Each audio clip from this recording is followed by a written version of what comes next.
Hello student, स्वागत है आपका अपने चैनल लॉजिकल ब्रेन्स में। मैं संदीप मौर्य, आपका फिजिक्स टीचर। आज बात करते हैं हम इलेक्ट्रिक करंट की। ठीक है, इससे पहले हम इलेक्ट्रिक पोटेंशियल पढ़ लिए थे, इलेक्ट्रिक चार्ज पढ़ लिए थे। आज पढ़ते हैं इलेक्ट्रिक करंट। तो इलेक्ट्रिक करंट क्या होता है इसे हम समझते हैं। इलेक्ट्रिक करंट को हम ऐसे डिफाइन करते हैं, rate of flow of charge. क्या बोलते हैं हम लोग? Rate of flow of charge is called electric current. इस हम इलेक्ट्रिक करंट को डिनोट करते हैं कैपिटल आई से।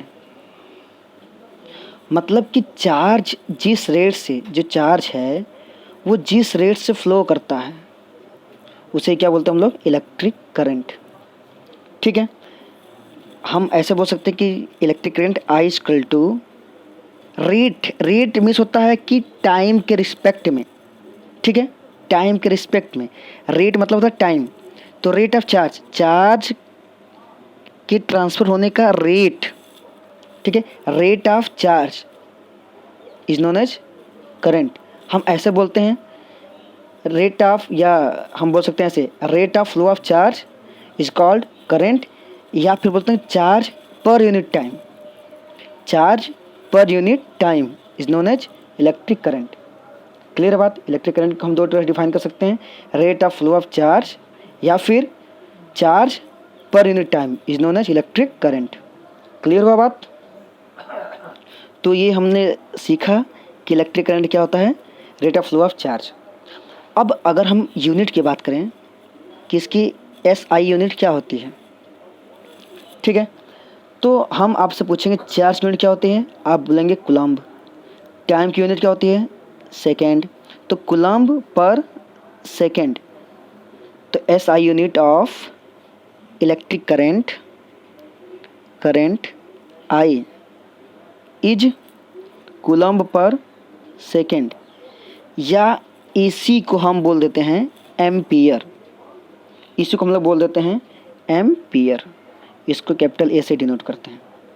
ठीक है, तो इलेक्ट्रिक करंट की यूनिट आप कूलम्ब पर सेकेंड भी बोल सकते हैं और एम्पियर भी बोल सकते हैं। वैसे हम लोग एम्पियर जनरली यूज करेंगे न्यूमेरिकल्स में हर जगह पे। ठीक है, अब हम समझते हैं मैकेनिज्म कि कैसे किसी कंडक्टर के अंदर इलेक्ट्रिसिटी फ्लो करता है। ठीक है, इसको समझने के लिए हमको वायर के अंदर जाना पड़ेगा। सपोज ये मेटल वायर है। ठीक है, हम जानते हैं मेटल्स में क्या होते हैं, मेटल्स के एटम्स में क्या होते हैं, बहुत सारे फ्री इलेक्ट्रॉन मूव कर रहे होते हैं। फ्री इलेक्ट्रॉन मूव कर रहे होते हैं। देखिए ये सब क्या है? फ्री इलेक्ट्रॉन्स हैं। फ्री इलेक्ट्रॉन्स मूव कर रहे होते हैं।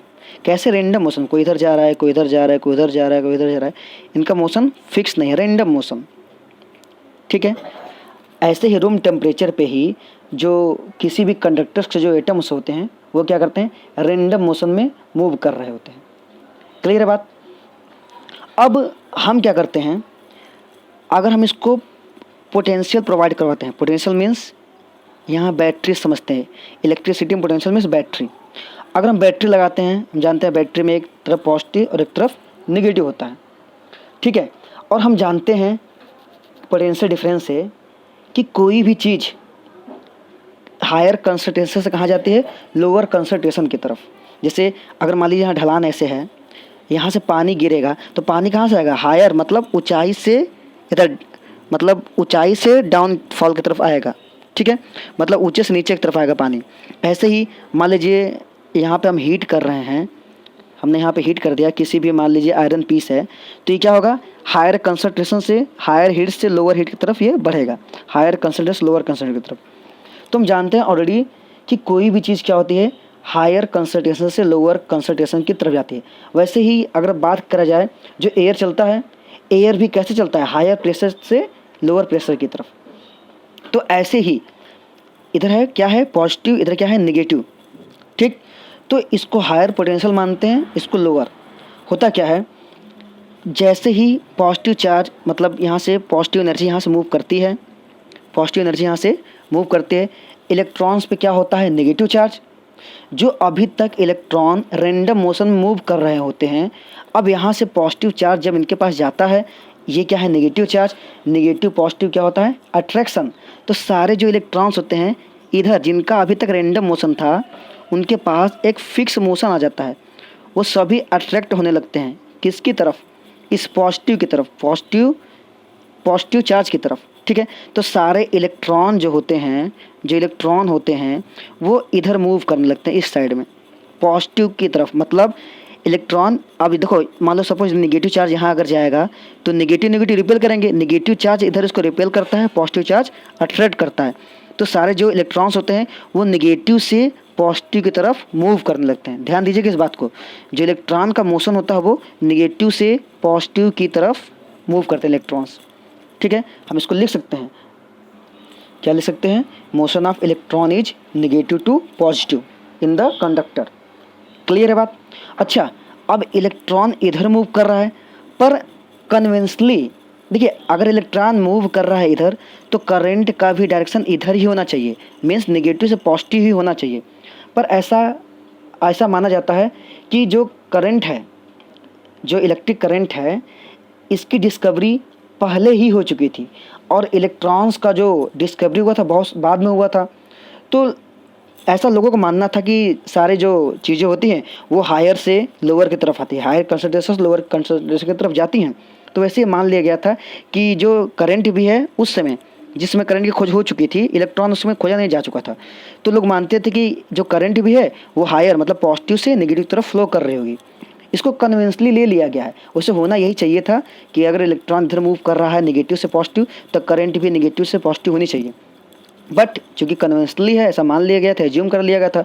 अगर अब हम इसको चेंज करेंगे तो सारी फार्मूले, सारे कंसेप्ट को चेंज करना पड़ेगा। तो इसलिए हम लोग क्या करते हैं, वही कन्वेंशनल को ही आधार मानकर चलते हैं।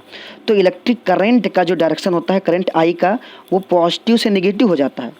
करंट, याद रखिएगा हमेशा ये पॉइंट, जो इलेक्ट्रिक करंट होता है वो हमेशा पॉजिटिव से नेगेटिव की तरफ मूव करता है। तो हम यहाँ क्या लिखें कि जो इलेक्ट्रिक करंट आई होता है, इलेक्ट्रिक करंट जो आई होता है, electric current is always flow from positive to negative in the circuit. Circuit में इलेक्ट्रिक करंट हमेशा पॉजिटिव से नेगेटिव की तरफ जाता है, लेकिन इलेक्ट्रॉन का जो मोशन होता है वो क्या होता है, नेगेटिव टू पॉजिटिव। तो हम यहाँ देखते हैं कि the motion of electron is negative या is opposite to the motion of direction of electric current. ये एक बहुत बेहतरीन पॉइंट है कि जो इलेक्ट्रॉन का मोशन होता है वो इलेक्ट्रिक करंट के मोशन के अपोजिट होता है। ये एग्जाम में क्वेश्चन आ जाते हैं बहुत बार। देखिए, ये बहुत ही इंपॉर्टेंट पॉइंट है। हमने क्या लिखा है, the motion of electron is opposite to the direction of motion of electric current. जो इलेक्ट्रॉन्स का मोशन होता है ये नेगेटिव से पॉजिटिव होता है, लेकिन करंट का मोशन पॉजिटिव से नेगेटिव होता है। ये बात क्लियर हुआ, आगे चलते हैं। तो अब समझते हैं कि इलेक्ट्रिक करंट को हमने जो डिफाइन किया है कि rate of charge, rate of flow of charge, इसको समझते हैं। सपोज ये कंडक्टर है, ठीक, ये कंडक्टर है। जैसे ही हमने यहाँ से पोटेंशियल इसको दिया, ठीक, तो इलेक्ट्रॉन क्या करते हैं, मूव करते हैं। देखिए, कुछ इलेक्ट्रॉन इधर होंगे, कुछ इलेक्ट्रॉन इधर होंगे। जैसे ही पॉजिटिव चार्ज यहाँ पर जाएगा तो इलेक्ट्रॉन मूव करके इधर आएंगे। तो एक फिक्स्ड टाइम में कितने इलेक्ट्रॉन जो हैं इधर ट्रांसफ़र हो गए। एक फिक्स्ड टाइम में कितने इलेक्ट्रॉन क्या है, चार्ज है। तो एक फिक्स्ड टाइम में कितने चार्ज ट्रांसफ़र हो गए एक पॉइंट से दूसरे पॉइंट की तरफ, एक सिरे से दूसरे सिरे की तरफ। इसी के रेट को क्या बोलते हैं, रेट, जिस रेट से इलेक्ट्रॉन जा रहे हैं एक साइड से दूसरे साइड, इसे क्या बोलते हैं, rate of flow of charge is known as electric current. Clear है बात। तो हमने समझा कि डीप में समझा हमने कि इलेक्ट्रिक करंट क्या होता है, तो rate of flow of charge. Clear है बात। अच्छा, इसके एसआई यूनिट हमने जाना कि इलेक्ट्रिक करंट की एसआई यूनिट क्या होती है, कूलम्ब पर सेकेंड, क्योंकि चार्ज अपॉन टाइम, चार्ज की यूनिट कूलम्ब, टाइम की यूनिट सेकेंड, तो कूलम्ब पर सेकेंड इसकी यूनिट होती है, या इसको क्या बोलते हैं हम, एम्पियर। जैसे हम लोग वोल्ट मीटर को मेजर करते थे, कौन से इंस्ट्रूमेंट से, वोल्ट मीटर से, वैसे ही हम लोग करंट को भी मेजर करते हैं। जैसे हम पोटेंशियल को नापते थे वोल्ट मीटर से, वैसे हम इलेक्ट्रिक करंट को किससे मेजर करते हैं, अमीटर से। ये कैसे सिंबल इसका दिखता है, ऐसे, इसको हम डिनोट करते हैं ऐसे, पॉजिटिव नेगेटिव। वोल्ट मीटर के यहाँ वी लिखते थे, अमीटर में यहाँ पे ए रहता है। अमीटर एक ऐसा डिवाइस है जो किसी भी सर्किट में अगर करंट फ्लो हो रहा है तो उस करंट को क्या करता है, मेजर करता है कि कितने एम्पीयर का करंट फ्लो हो रहा है। ये बात क्लियर है। और चूंकि ये अमीटर है, इसको हम लोग सर्किट में सीरीज में लगाते हैं। एमीटर का जो रजिस्टेंस होता है बहुत लो होता है, इसलिए हम इसको कैसे लगाते हैं, सीरीज में। ठीक है, तो हमने लिखा कि ammeter is connected in the circuit in series. Ammeter को हम सीरीज में कनेक्ट करते हैं, मतलब कुछ ऐसे, हमने सपोज यहाँ पे मेरा रेजिस्टेंस लगा है, यहाँ पे हमने सपोज कोई बल्ब लगा दिया, ठीक है, और उसके बाद बल्ब लगाने के बाद हमने क्या किया, बैटरी लगा दिया। और अमीटर को हम यहाँ पे लगा सकते हैं, अमीटर को हम यहाँ लगा सकते हैं, यहाँ लगा, कहाँ जहाँ कहीं मन हम लगा सकते हैं। देखिए पॉजिटिव यहाँ से गया, ये पॉजिटिव जा रहा है, यहाँ पॉजिटिव गया, पॉजिटिव, पॉजिटिव से नेगेटिव की तरफ, ये पॉजिटिव जो सिरा है इसको पॉजिटिव की तरफ ही लगाते हैं, तो इसको सीरीज बोलते हैं, सीरीज। ठीक है, वोल्ट मीटर को हम कैसे लगाते थे, पैरेलली। वोल्ट मीटर देखिए ऐसे लगता था, सर्किट ऐसे होता था, तो ये पैरेलल, ये वोल्ट मीटर ऐसे पैरेलली लगाते थे, लेकिन अमीटर को हम सीरीज में ही लगाते हैं। क्लियर हो ये बात। तो अमीटर को सीरीज में लगाते हैं, इसका जो रेजिस्टेंस होता है काफ़ी लो होता है, इसका low resistance, low resistance, ammeter का रेजिस्टेंस कैसा होता है, लो। क्लियर है बात।